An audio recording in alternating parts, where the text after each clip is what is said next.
That's good. It's Saturday morning cartoons, and I'm here with my animal friends.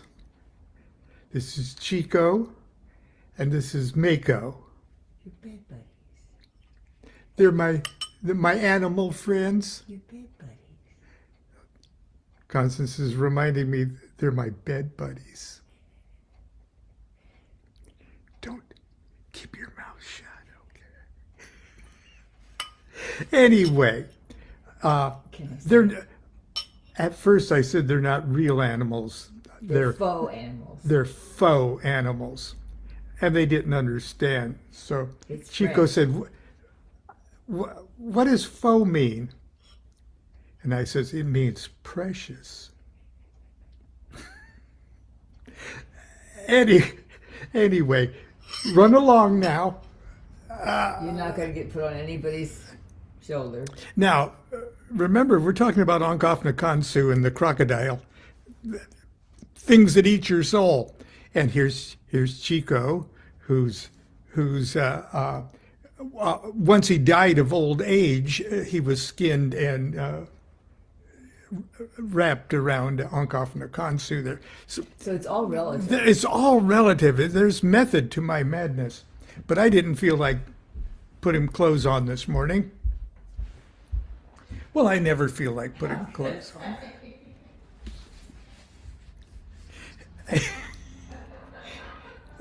Thank you for all the props, dear. And makeup. And wardrobe.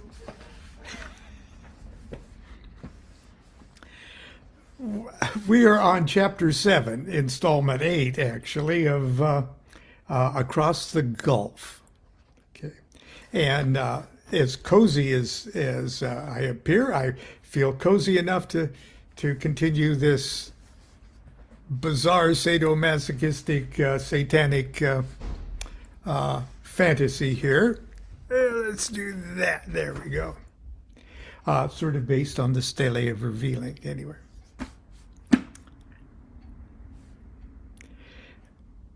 If you've been following along, you know that in the last chapter, Ankh, f-n-Khonsu, who used to be the priestess of Isis, who is now the high priest of Osiris, and the last couple of installments has him just going, as they say in religious literature, batshit crazy. Okay, but it's all a part of his his growth experience. Now, as much as I make fun and stuff, right in the middle of almost every other sentence, sometimes within a sentence, Crowley is laying very, very heavy stuff on us, okay? Not only that, but as fanciful as all of this is obviously, from a literary point of view, it's also very revealing about Crowley's spiritual growth experience and the madness, if you will, that he's going through in his capacity as the announcer, the prophet, if you will, of a new aeon, in the same way as he is imagining, anyway, Ankh, f-n-Khonsu's personal growth and madness was matching up with the dawn of the last age. Chapter 7. Thus being healed of my madness. Well, he was pretty damn crazy at the end of the last chapter. He was laughing madly. Something may have happened that he doesn't tell us about yet that healed him of that madness at the beginning of this chapter. Then, being healed of my madness, I took all the treasures of the old Magus, which he had laid up for many years, and none gainsaid me, So in other words, he got everything the old priest in the well, who he threw a big rock on and killed just in the last chapter in his madness. He got all of his treasures. Okay, so just to remind you where we are. So, great and splendid was it of gold more than 12 bullocks could draw. Balassius rubies and sardonyx and beryl and chrysoprase. I don't know what that is. You gem people should know. Chrysoprase. And forgive my ignorance. Of diamond and starry sapphire, of emerald, much, very much of topaz, and of amethyst, great and wondrous gems. Also he had a figure of nuit, greater than a woman, which is made of lapis lazuli, specked with gold, carved with marvelous excellence. And he had the secret gem of Hadit, that is not found on earth, for that it is invisible, save when all else is no more seen. I got to digress for a second, because this is one of those gems, if you will, no pun intended, that he has inserted right in the middle of this crazy narrative. Hadit, okay, who's on the stele there as the winged solar disk, but Hadit is the infinity of the infinitely contracted point. It has no dimension whatsoever. Just as Nuit is infinity as infinite expansion of existence, so that infinity, like the circumference of a circle, okay, is everywhere. The circumference is everywhere. So everywhere is also the center. So the circumference, Nuit, is everywhere, but the point is nowhere found. But there, okay? So, and he had a secret gem of Hadit that is not found on earth, for it is invisible, save when all else is no more seen.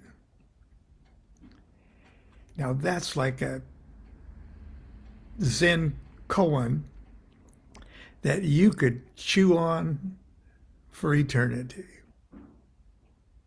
And he just throws it out there, right in the middle of this goofy story. Okay, but I digress. Then I went into the market and bought slaves.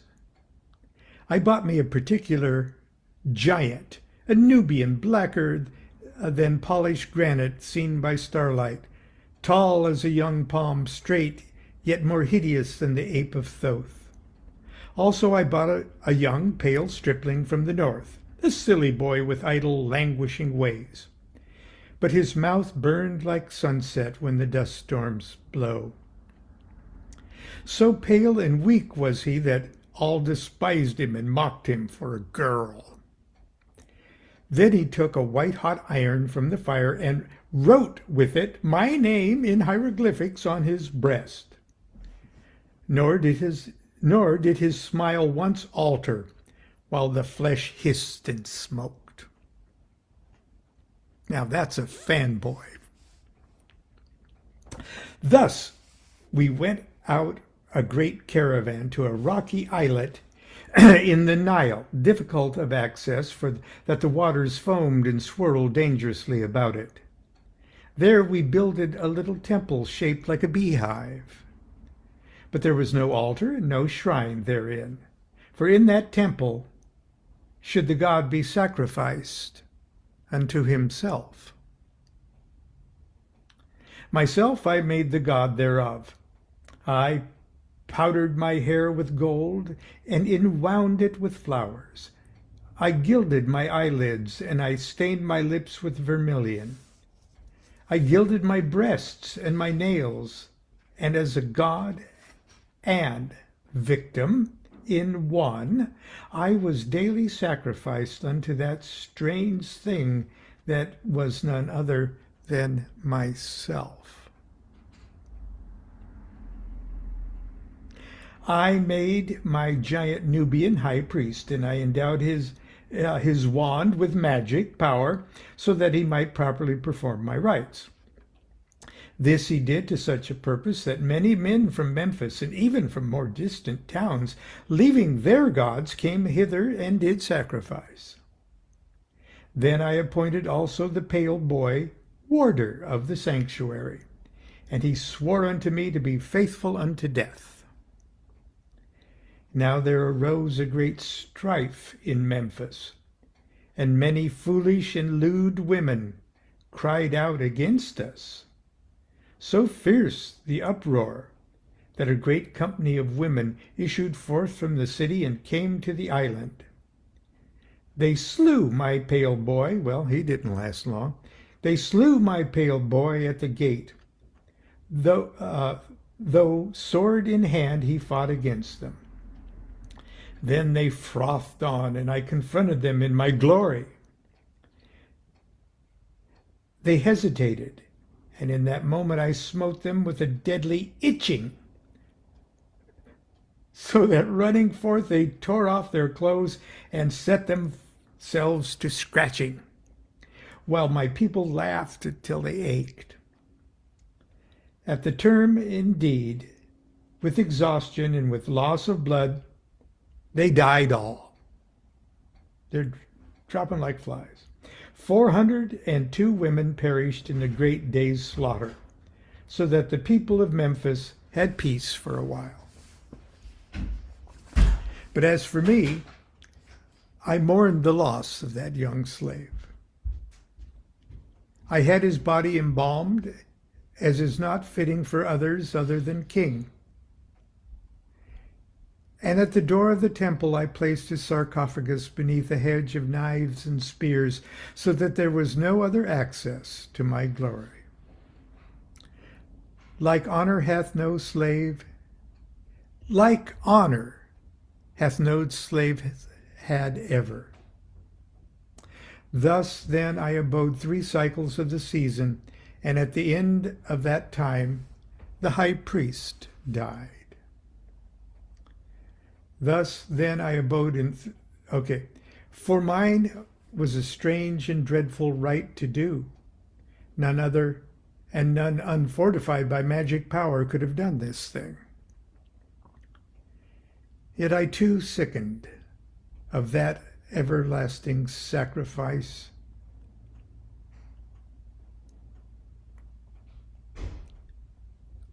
Osiris got tired and sickened of his own sacrificial rites, as if at least a presaging of the exhaustion and of the formula of Osiris. Yet I too sickened of that everlasting sacrifice. I was become worn and wan. There was no blood but ice in my veins. I had indeed become all but God. Therefore I took the body of my Nubian and slew 4 young girls, and filled all the hollow spaces of his body with their blood. Then too I sealed up his body with 8 seals, and the 9th seal was my own, in the center of my Godhead. Then he rose slowly and staggeringly as I uttered the dreadful words. Akaduha to forbiu biachefu dudu nera fanu teru. Then I touched him with my wand, and he rose into full power of his being. And we entered in, and for the last time did he perform, although silent, the ceremony, at whose end he lay shriveled and collapsed, shrunken like an old wineskin. Yet his blood availed me nothing. I was icier than before. And now indeed I was Osiris, for I sent out flames of cold grey glory from my skin, and mine eyes were rigid with ecstasy. Yea, by Osiris himself I swear it. Even as the eyes of all living men revolve ceaselessly, so mine were fixed. Then I shook myself and went forth into the city of Memphis, my face being veiled and my steps led by slaves. And there I went into the temples one by one, and I twitched aside my veil, whereat all men fell dead on the instant, and the gods tumbled from their places and broke in pieces on the floor. And I veiled myself and went into the marketplace, and lifted up my voice in a chant and cried, Death and destruction and despair, I lift up my voice, and all the gods are dumb. I unveil my face, and all that liveth is no more. I snuff up life and breathe forth destruction. I hear the music of the world, and its echo is silence. Death, destruction, and despair, the parting of the ways is come. The equinox of the gods is past. Another day, another way. Let them that hear me be abased before me. Death, and destruction, and despair.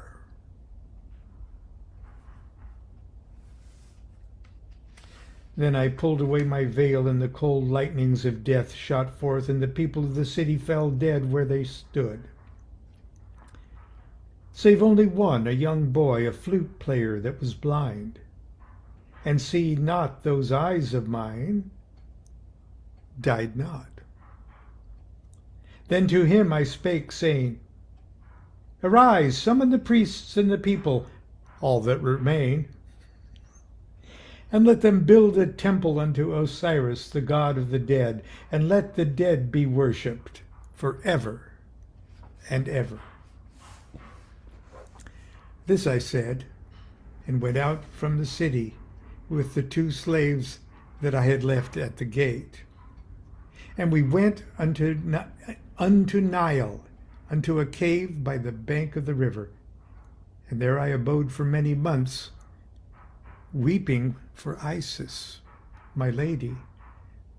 For though I had avenged her in many dreadful deeds, yet I brought her not back unto life.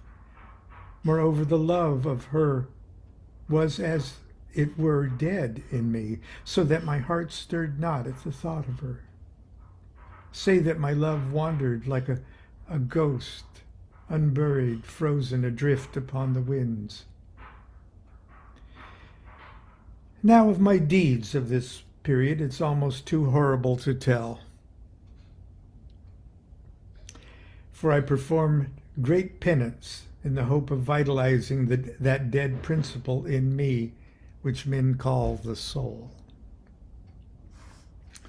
I starved myself shamelessly in this manner, first surrounding myself with all possible luxuries of food, brought in steaming and savory from hour to hour, yet I condemned myself to subsist on a little garlic and a little salt with a little water in which oats had been bruised. Then, if any wish arose in me to eat the dainties around me, I gashed myself with a sharp stone. I'll digress for a second to say this is reminiscent of Liber Jugorum, in which was a practice to inflict some form of bodily pain. And Crowley said, slash your arm with a razor. Yeah.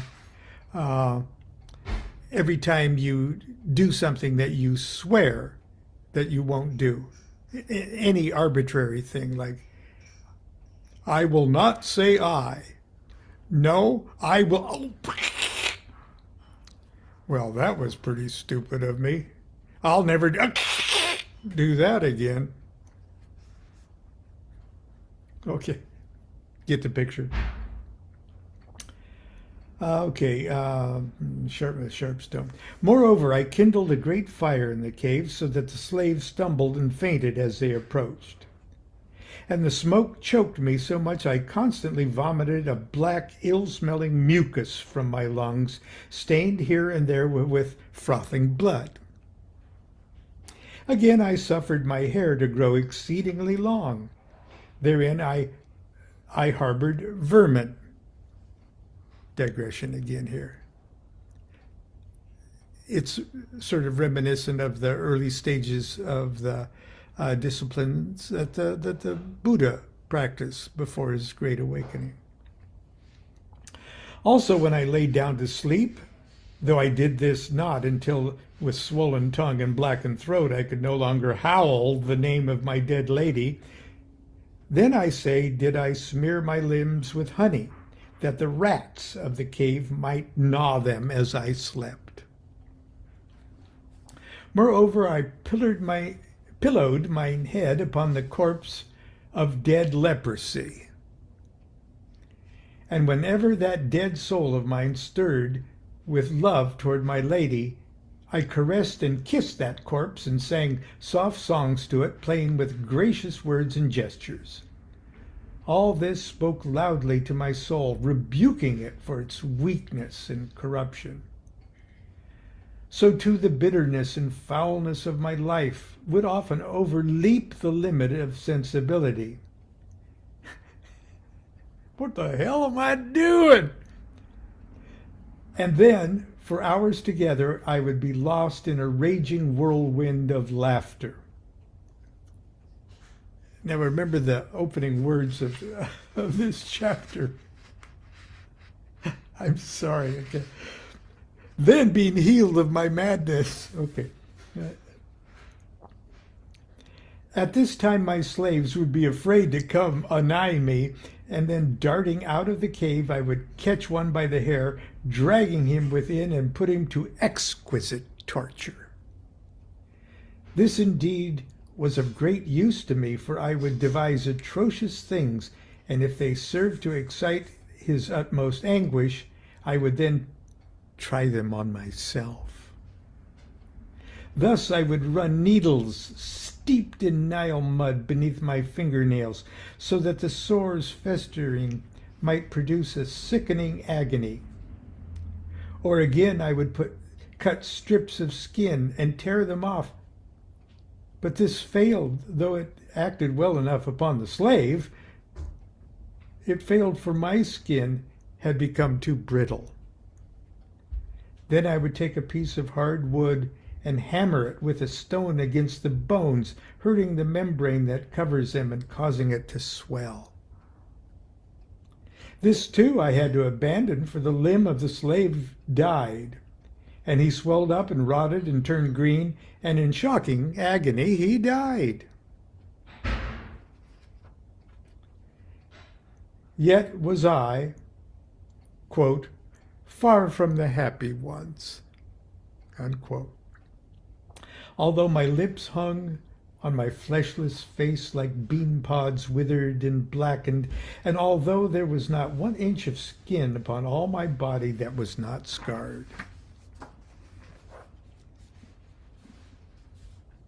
Remember, this is Saturday morning cartoons, okay?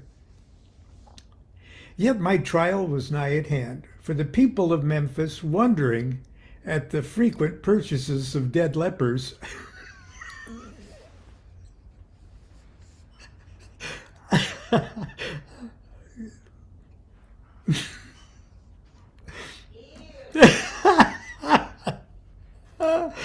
Oh, pardon me. Yet my trial was nigh at hand, for the people of Memphis, wondering at the frequent purchases of dead lepers, made always by the same slave. This guy always comes into town. How many dead lepers do you got for me today?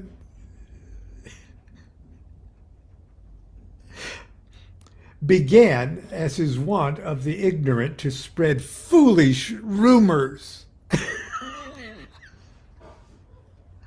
Okay, I got to read that whole thing again because it's a masterpiece. Sorry. Yet my trial was nigh at hand.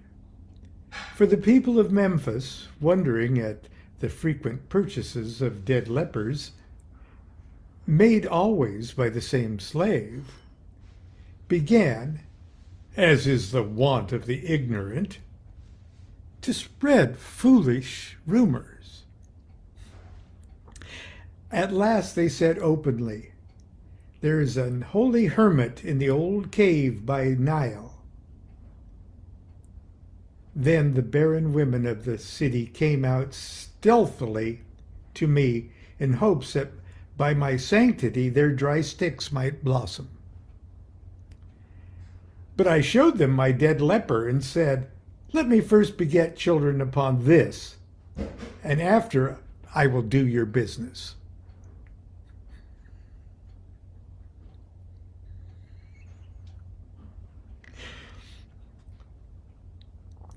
That's a statement that would actually that would turn most anybody off. Okay. This liked them not.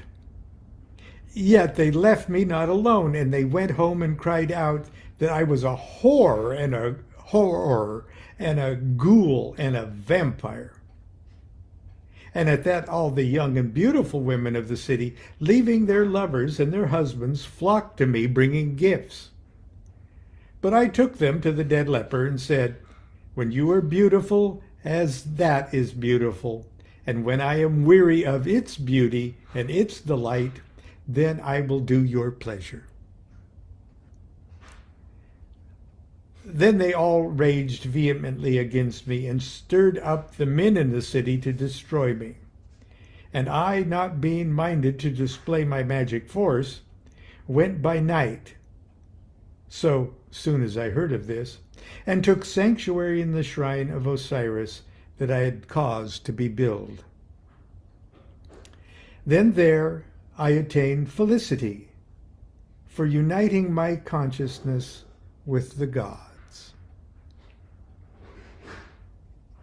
I obtained the expansion of that consciousness.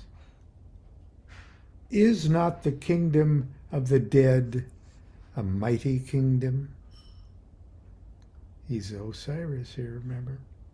So I perceive the universe as it were a single point of infinite nothingness, yet of infinite extension. And becoming this universe, I became dissolved utterly therein.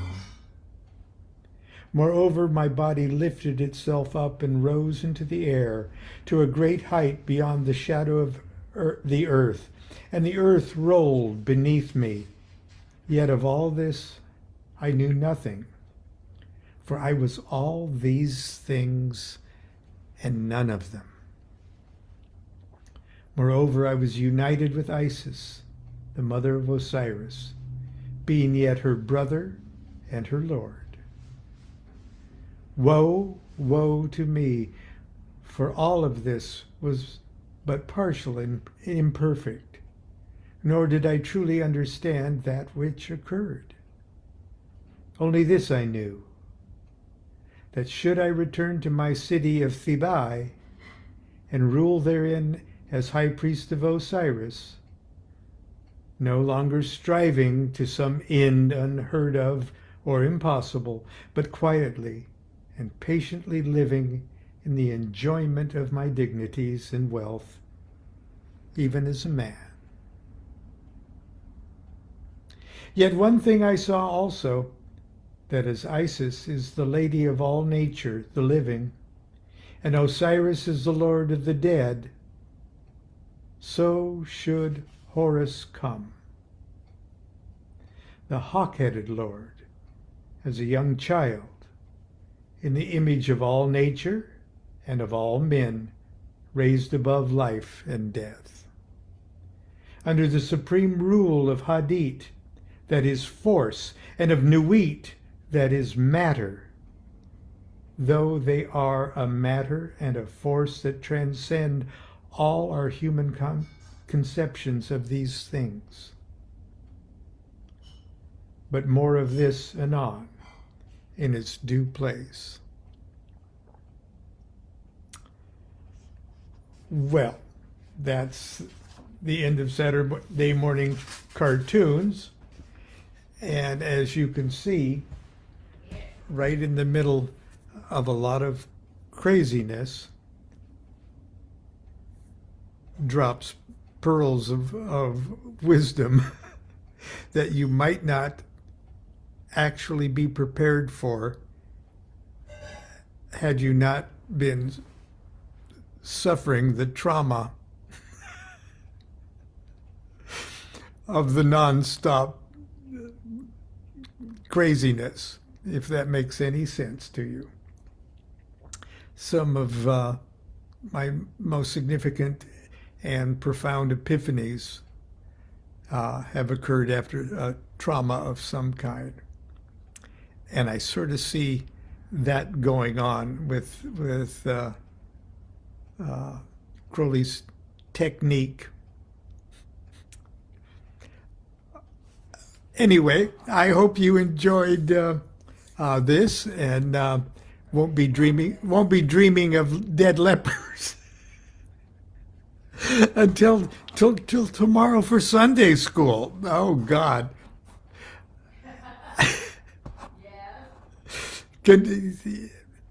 And God answers. Until tomorrow, continue to be good to yourself, be good to each other. I'm going back to bed. I stand corrected. Do what thou wilt shall be the whole of the law. Love is... Bye-bye.